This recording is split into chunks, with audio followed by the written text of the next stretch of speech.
Қайырлы күн YouTube оқырмандары, жүрек жарасы арнасына қош келдіңіздер. Мен Ербол, 22 жастағы жігітпін. Университетті енді бітірдім. Үйде отырып жұмыс іздеп жүрмін. Ағамның үйінде тұрып жатырмын. Ағам жұмыста көп уақыт өткізеді. Шетелге іс-сапарға жиі шығады.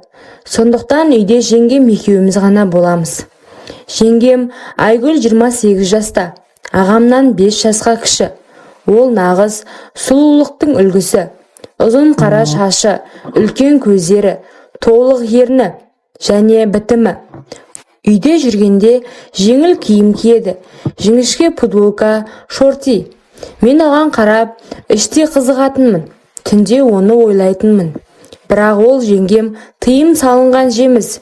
Бір күні интернеттен әйелдерді байлайтын зат іздедім. Либидоны арттыратын заттар. Ол әйелдерді өте қатты байлайды екен. Тіпті бақылауды жоғалтуға дейін әкеледі. Қызығушылық басым түсіп, заказ беріп қойдым. Зат келгенде жүрегім соғып тұрды. Ағам тағы іс-сапарға кетті. Бір аптаға. Үйде тек үшеуміз қалдық. Кешкі асқа жеңгемнің сүйікті шайын демдеп, оған 5 тамшы тамыздым. Заттың әсері 30 минуттан кейін басталды. Ербол, шайың өте дәмді болыпты, деді жеңгем күліп. Ол диванда отыр. Қысқа юбка киіп алған. Мен оған қарап отырдым. Біртіндеп беті қызарып, тынысы жиіледі. Ол қолын мойнына тигізіп ыңғайсыздана бастады. Ыстық боп кетті, деді.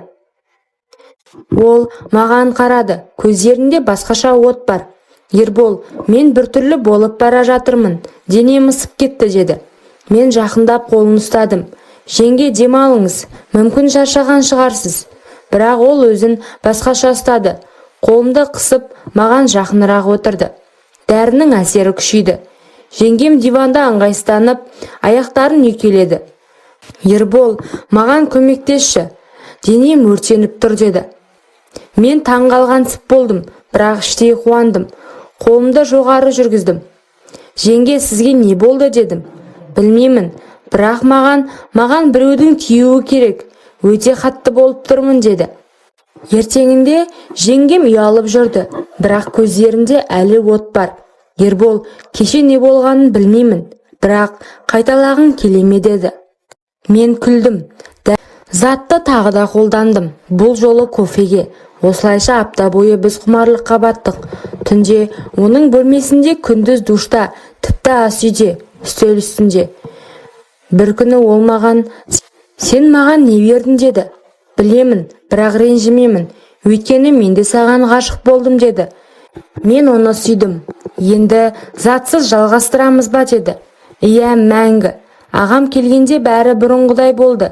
Бірақ біздің құпиямыз түнгі кездесулер жалғасты. Ағам үйге келгеннен кейін бәрі сырттай тыныш көрінді. Кешкі ас үстінде күліп ойнап отырамыз, теледидар көреміз. Бірақ түнде басқа әлем басталады. Ағам тез ұйықтайтын адам. Сағат 11-ден кейін қорылдап кетеді. Сол кезде жеңгем маған хабарлама жазады. Келші, сағынып тұрмын, деп. Мен үнсіз шығып, оның бөлмесіне кіремін. Ербол ағам жанында ұйықтап жатыр, бірақ мен шыдай алмаймын, деп сыбырлайды ол.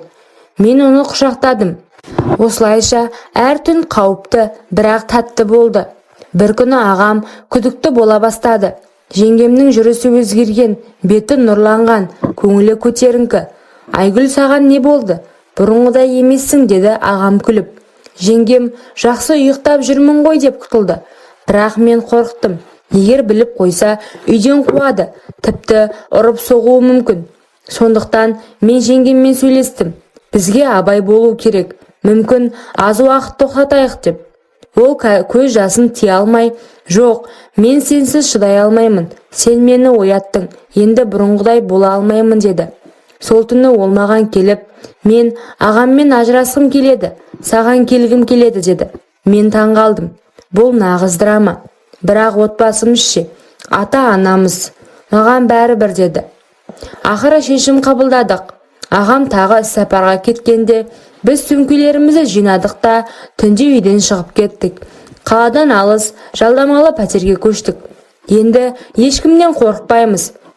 Бірінші түні біз бүкіл күнді өткіздік. 1 ай өтті. Жеңгем жүкті болды. Біз екеуміз ғана білеміз, бала менен. Ол құрсағын сипап, біздің баламыз болады, отбасымыз болады дейді. Мен оны құшақтап, "Иә жеңге, енді сен менің әйелімсің. Біз жаңа қалада жаңа өмір бастадық. Құмарлық әлі басылған жоқ. Күнде бірнеше рет бір-бірімізді қанағаттандырамыз. Ол маған барлығын үйретеді. Мен оған тәтті сөздер айтамын. Кейде өткенді еске алып күлеміз. Егер ол зат болмаса, біз осындай бақытты болмас едік пе? Мүмкін, бірақ енді затсыз да сен мені өлтіресің. Ол мені сүйеді. Құмарлық мәңгі жалғасады. Бірақ соңғы кездері өзімді кінәлі сезініп жүрмін. Бірақ жеңгем қиналып жүрген жоқ. Әңгіме ойдан шығарылған. Жігіттің шынайы өкініші өмірде осындай жағдайларда бар. Бірақ бұл сабақ болар оқиға емес. Құмарлық тәтті болғанмен тек уақытша сезім береді. Ал ағасына жасаған опасыздығы бумеранг болып қайтпасына кім кепіл?